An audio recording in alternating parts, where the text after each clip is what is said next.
a la obtención de la curva de oferta agregada, es decir, cómo se obtiene la curva de oferta agregada.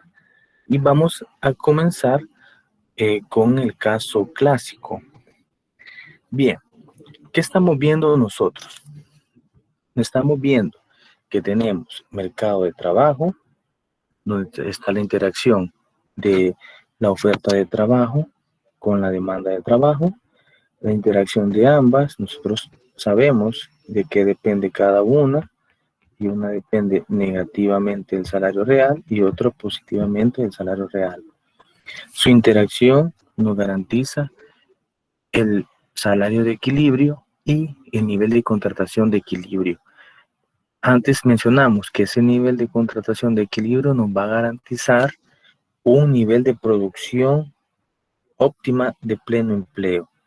Tenemos una función de producción neoclásica y en ese punto A existe el punto de tangencia donde se maximizan los beneficios de los empresarios, donde se toca la isobeneficio más alta posible.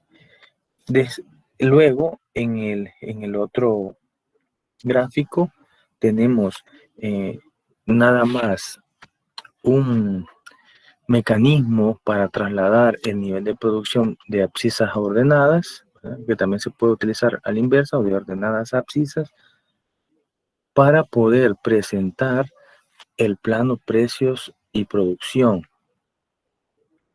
¿Sí? Entonces, esta gráfica es una gráfica de 45 grados, una gráfica de Bicep-Tripps, que es lo que utiliza es, la función fundamental es el de un espejo, ¿verdad? Es el de pasar el mismo nivel de producción potencial de un eje a otro, para que nosotros nos podamos sentir más cómodos en el análisis de la producción y el nivel de precios. Entonces, ese punto A, ¿qué significa ese punto A? Ese punto A nos está garantizando equilibrio en los mercados, equilibrios en el mercado de trabajo, que es el que determina la oferta agregada, ¿verdad? Entonces, para ese nivel de producción potencial, estamos en un enfoque clásico, existe un nivel de precios cero que está acorde con el nivel de producción potencial. Bien, ahora, ¿qué sucede cuando se modifican los precios? ¿Qué pasa si existe una variación de precios? Y supongamos que si los precios suben de P sub 0 a P sub 1, y P sub 1 es mayor que P sub 0. ¿Qué va a pasar con este enfoque? ¿No? ¿Qué sucede? De antemano recordarles que aquí estamos con la ley de Say, que aquí aplica lo de los mecanismos de ajuste automático, que aquí aplica la flexibilización de los precios, la racionalidad, que aquí aplica que el dinero es neutral, etcétera. Todos los opuestos de un enfoque clásico. Entonces, ante un incremento del nivel de precios, lo que sucederá es que si nosotros tenemos un salario nominal W sub 0 y un nivel de precios P sub 0, nosotros podríamos plantear que tenemos un nivel de salario real W sub 0.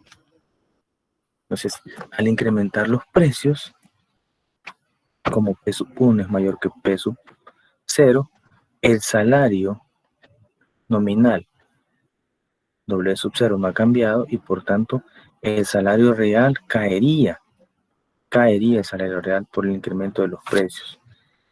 Como nosotros vemos que el salario real está cayendo y existe esta relación, tanto negativa como positiva para la demanda y la oferta, eso provocaría que ahí se incrementara la demanda de trabajadores, dado que la decisión de contratar está asociada a esta igualdad, y si el nivel de salario real está cayendo, quiere decir que la productividad marginal del trabajo es mayor, y esa es una condición necesaria para que se incremente la demanda de trabajo.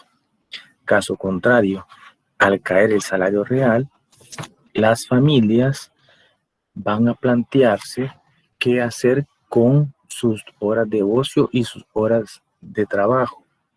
Y entonces, como el trabajo va a estar mal pagado, entonces van a preferir el ocio, van a preferir descansar. Y por tanto, su nivel de oferta va a reducirse. Entonces, eso provoca a que nosotros tengamos un exceso de demanda de trabajo. Nosotros sabemos que cuando hay un exceso de demanda de un bien, lo que se genera es incrementar la situación del ajuste automático de los mercados, es incrementar su precio. Y por tanto, esto llevará a que se incremente el precio. ¿Cuál es el precio? El salario nominal. Y se incrementará el salario nominal. ¿Hasta qué punto se va a incrementar? Bueno, eso presionaría a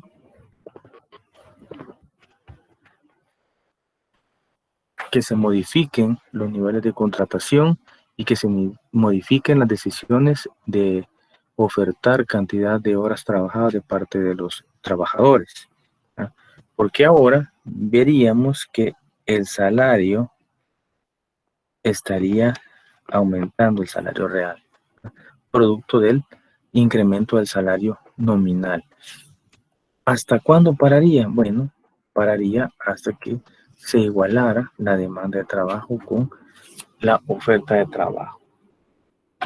Dicho de otra manera, lo que estamos planteando es que si un incremento, un alza en el nivel de precios, el salario real va a caer, por lo que el producto marginal va a ser mayor que el salario real, con lo cual los capitalistas, en su deseo de maximizar sus ganancias, van a contratar más trabajadores hasta que el producto marginal del último trabajador se iguale con su coste, ¿verdad? Se iguale con su salario real pagado. Por tanto, un aumento de la cantidad de demanda de trabajo se daría ese exceso de demanda de trabajo. Por el otro lado, al caer el salario real, el consumo de ocio, el consumo de horas dedicadas al ocio, se va a hacer más barato, por lo que los trabajadores van a desear sustituir trabajo por ocio, porque su salario es más chico, ¿no? Y por tanto van a ofertar menos trabajo. Entonces, al producirse ese exceso de demanda de trabajo que hemos dicho, eh, los capitalistas, las empresas, eh, ¿qué va a suceder? Bueno, como cae el salario, entonces fíjense, los capitalistas van a querer demandar ese nivel de, de trabajo, ese nivel de trabajo, pero los trabajadores van a ofertar ese nivel de empleo. Entonces, no existe equilibrio en el mercado de trabajo, ¿verdad? No existe. Entonces, los capitalistas van a poder producir, ellos van a querer contratar este nivel, ellos van a querer producir con ese nivel de contratación un nivel mayor, van a querer producir un nivel mayor, pero no pueden hacer objetivo, no pueden concretizar, no pueden realizar ese nivel de producción. ¿Por qué? Porque la oferta de trabajo es insuficiente, no hay trabajadores en el mercado laboral, no hay trabajadores. Entonces, para atraer más trabajadores, ofrecen pagar un salario nominal más alto y con ese salario real, como el salario real va a empezar a subir, entonces eso sí va a atraer trabajadores a las empresas. Como no hay rigideces, como hay flexibilización de salarios, como esas rigideces no existen, no van a haber impedimento de los movimientos del salario nominal, de ese ajuste del salario nominal. Y por tanto, ese ajuste se va a ir dando, y ese proceso va a continuar hasta que la oferta iguale a la demanda de trabajo. ¿En qué nivel? ¿En qué nivel lo va a igualar? En el mismo nivel anterior. En el mismo nivel anterior. Y el salario nominal haya aumentado en la misma proporción que el nivel de precios. Ahora, como el nivel de empleo vuelve a ser el mismo que antes, la producción total de la economía, ¿cómo va a ser? La misma de antes. El nivel de producción de la economía no se va a ver modificado y va a volver a ser el nivel A. El nivel A. Entonces, es importante mencionar que la variación y recalcar que esa variación del salario nominal se da en la misma nivel de la variación del nivel de precios para que garantizar el mismo nivel de salario inicial que nos determinaba que el mercado de trabajo estaba en equilibrio, ¿verdad? En equilibrio. ¿Cuál es el resultado final de este incremento de precios?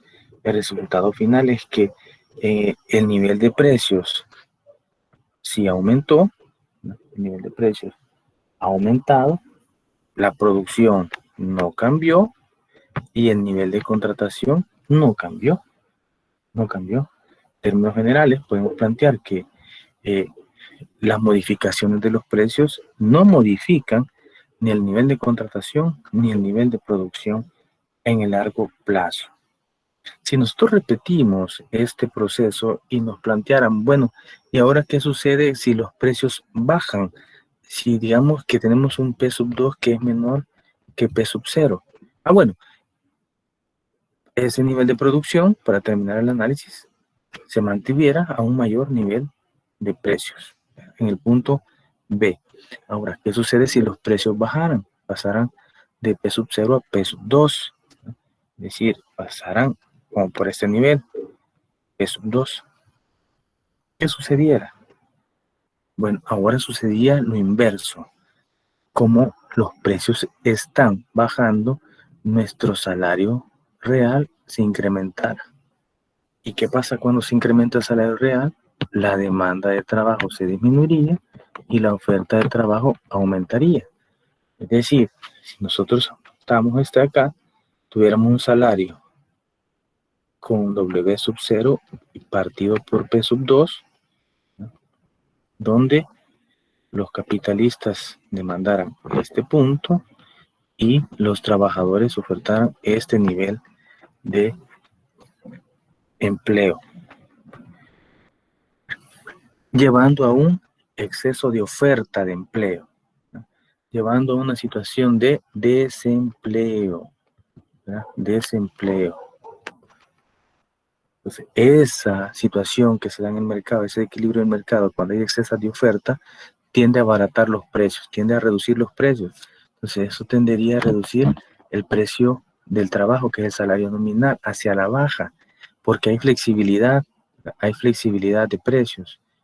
Entonces, los empresarios con este nivel caro del salario real, y dado que se rompe esta regla de selección, donde ahora la productividad es menor que el salario real y por tanto la regla te dice que tenés que contratar menos, tenés que despedir personal para que produzcas en otra escala productiva, que no es la óptima, que no es la óptima. Pero a ese nivel de salario solo van a querer determinar este nivel de contratación. Y entonces existe un exceso de trabajadores ofertando sus horas laborales, ¿verdad? ¿Por qué? Porque ahora, a diferencia, el consumo de ocio se hace caro, ¿no? A ese salario alto. Es caro pasar ocioso. Voy a querer trabajar más, pero como no voy a encontrar trabajo, ¿verdad? Porque las empresas no están dando trabajo, entonces ahora es de parte de los trabajadores que comienzan a ceder, ¿verdad? Comienzan a preferir que el salario nominal baje y garantizar empleo, garantizar empleo. ¿Hasta dónde? ¿Hasta dónde? ¿Hasta dónde? Nuevamente, esa reducción del salario nominal va a hacer que la oferta caiga de trabajo, ¿no? Y va a hacer que la demanda de trabajo aumente hasta que se hagan iguales. ¿Cuánto va a reducirse el salario nominal? Se va a reducir en en la misma cuantía de la variación de los precios, ¿verdad? La misma cuantía de la variación de los precios. Y por tanto, llegaríamos a un mismo nivel de producción, a un mismo nivel de contratación, volveríamos al equilibrio del mercado de trabajo competitivo y ese nivel de contratación me garantiza el mismo nivel de producción potencial, solo que ahora a un nivel de precios menor. Nivel de precios menor. Entonces, al hacer eso infinitamente veces y después trazar una curva por esos puntos, me estaría obteniendo o deduciendo la curva de oferta agregada de largo plazo, ¿verdad? Entonces es importante mencionar que en este enfoque, en este tipo de economía de largo plazo, no hay desempleo involuntario, ¿verdad? Todas las personas que quieran trabajar encuentran trabajo. Aquí predomina lo que se conoce como desempleo voluntario. Voluntario, recordemos, aquí prevalece la ley de Say, ¿verdad? Y la oferta determina la demanda. Entonces, todo el que ofrece trabajo es contratado. Y tampoco es posible explicar las fluctuaciones que causa la política monetaria o la política fiscal, por lo que hemos dicho, que la demanda no va a determinar el nivel de producción en el largo plazo. La única manera de explicar los cambios en el nivel de producción es mediante cambios en variables reales, cambios reales que muevan el nivel de producción de pleno empleo.